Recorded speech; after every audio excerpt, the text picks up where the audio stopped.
Hey friends, I just got back from school and I was passing out packets and I got to see a few of you there. And so that just made my day, made me smile. But I thought today I am going to do a read aloud just for fun. And then I'm going to come back later today to do day 2 for reading. I'll do a little mini lesson for that so you guys can have some help as you are working on that work today. And if you haven't done day 1 things, go back and watch those videos so you can have help with that. So today our read aloud is The Boy Who Harnessed the Wind, and I love this. And if you have Netflix, it is a little short documentary. This is a true story about a boy and how he changed his home and the world, and it's really neat. So I thought I would share this with you guys so you guys can see how even though we're away from each other and we're away from school, we can still be creative, we can still problem solve, and maybe when we come back together you'll get to share all of the great things that you created or that you made or something that you changed while we were away from school. So this is The Boy Who Harnessed the Wind. In a small village in Malawi, where people had no money for lights, nightfall came quickly and hurried poor farmers to bed. But for William, the darkness was best for dreaming.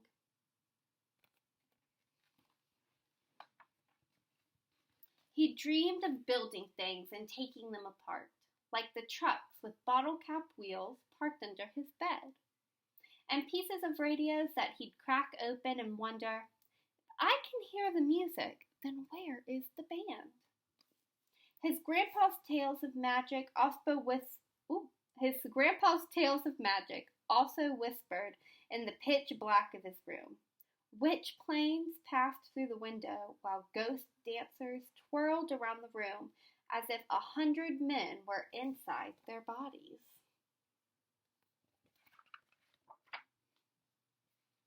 At dawn in the fields, William scanned the maze rows for magical beings, then wondered as a truck rumbled past.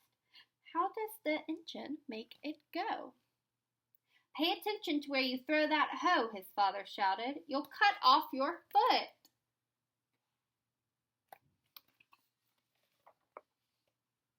For all its power over dancers and flying things, magic could not bring the rain. Without water, the sun rose angry each morning and scorched the fields, turning the maize into dust. Without food, Malawi began to starve.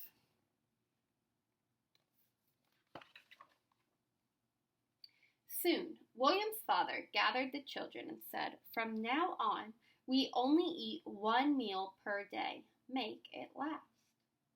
In the evenings, they sat around the lantern and ate their handful, watching hungry people pass like spirits along the roads. Money also disappeared with the rain. Papani, his father said, I am sorry, you will have to drop out of school.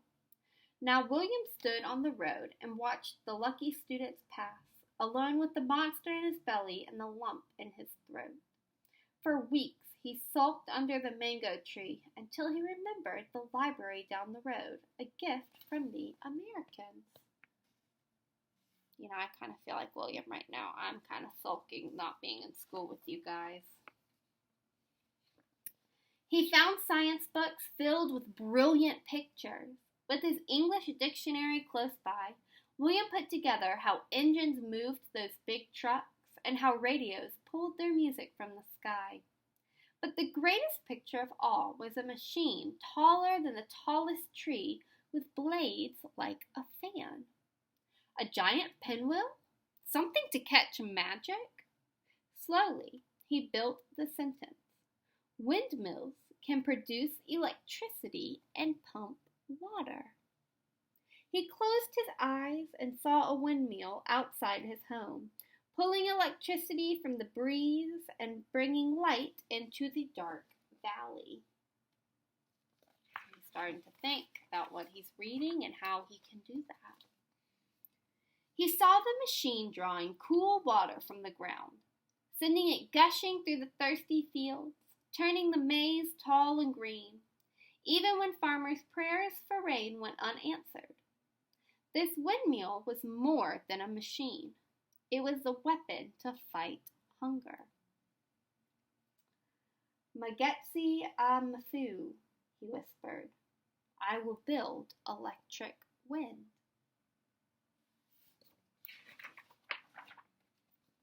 In the junkyard, pieces appeared like rusted treasures in the tall grass.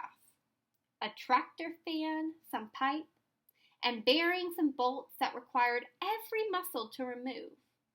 Tonga! He shouted to the birds and spiders, holding up his prize. But as William dragged his metals home, people called out, This boy is Misla. Only crazy people play with trash.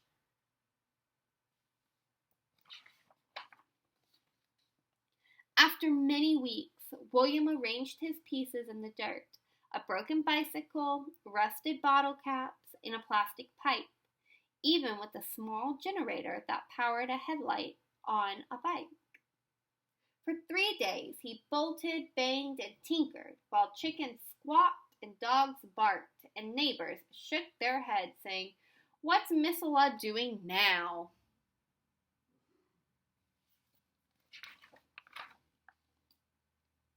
His cousin Goffrey and his best friend Gilbert soon appeared. Malali Bajanji, they greeted. Can we help with the electric wind? Grab your pangas and follow me, he said, and they took him into the forest. Together, they swung their sharp blades into the trunks of the blue gum trees, then hammered them together to make the tower. Standing atop, William shouted, Bring it up! While the boys tugged and heaved. A crowd gathered below and gazed at this strange machine that now leaned and wobbled like a clumsy giraffe. Some giggled, others teased, but William waited for the wind.